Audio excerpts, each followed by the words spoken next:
Rini Widiantini lahir di kota Bandung, Jawa Barat pada 29 Mei 1965. Beliau menempuh pendidikan dasarnya di SD Tikukur 4 Bandung pada tahun 1976. Kemudian melanjutkan ke SMP Santa Angela dan SMA Santa Angela di Bandung. Pendidikan awal yang beliau tempuh mencerminkan nilai-nilai disiplin dan dedikasi yang sudah tertanam sejak kecil. Rini kemudian melanjutkan studinya di Universitas Pajajaran, di mana beliau meraih gelar sarjana hukum pada tahun 1988. Tidak berhenti di situ, beliau juga menempuh pendidikan Master of Public Management di Universitas Flinders, Australia pada tahun 1999. Rini Widiantini memulai perjalanan karirnya sebagai pegawai negeri sipil pada tahun 1997 di Kementerian Pendayagunaan Aparatur Negara.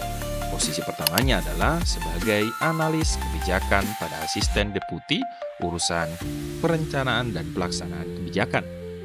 Sebagai seorang analis, beliau sudah menunjukkan keahliannya dalam merumuskan kebijakan yang berdampak luas. Karirnya terus menanjak. Pada tahun 2000, beliau menjadi kepala subbidang penyusun kebijakan kelembagaan non-departemen dan kemudian menjabat sebagai kepala bidang penyusunan kebijakan kelembagaan non-departemen pada tahun 2001. Dalam waktu yang relatif singkat, beliau menunjukkan kapasitasnya dengan berbagai penugasan strategis. Selain menjabat di Kementerian Pan-RB pada tahun 2020, Rini Widiantini juga diangkat menjadi komisaris PT Pegadaian. Beliau ini memberikan pengalaman yang lebih luas tentang tata kelola di luar pemerintahan. Pada 21 Oktober, Rini Widiantini dilantik sebagai Menteri Pendayagunaan Aparatur Negara dan Reformasi Birokrasi. Sebagai menteri, beliau langsung menyoroti 3 program prioritas dalam 100 hari kerja pertamanya: penataan organisasi kementerian dan lembaga, percepatan pengisian jabatan ASN, dan transformasi tata kelola pemerintahan. Ketiga program ini bertujuan untuk menciptakan pemerintahan yang lebih responsif dan efisien.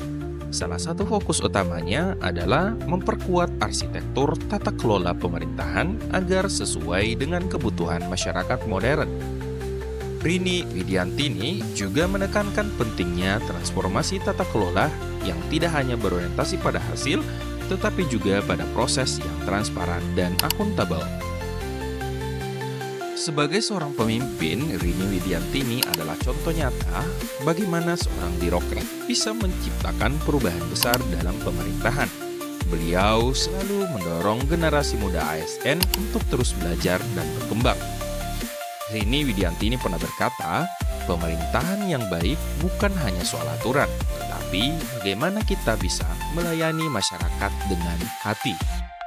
Itulah perjalanan hidup dan karir Widiantini, seorang tokoh perempuan yang menginspirasi kita semua. Semoga kepemimpinan beliau terus membawa perubahan positif bagi pemerintahan Indonesia.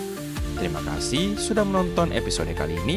Jangan lupa like, komen, dan subscribe untuk konten menarik lainnya di Ngobrol Pemerintahan. Sampai jumpa. Thank you.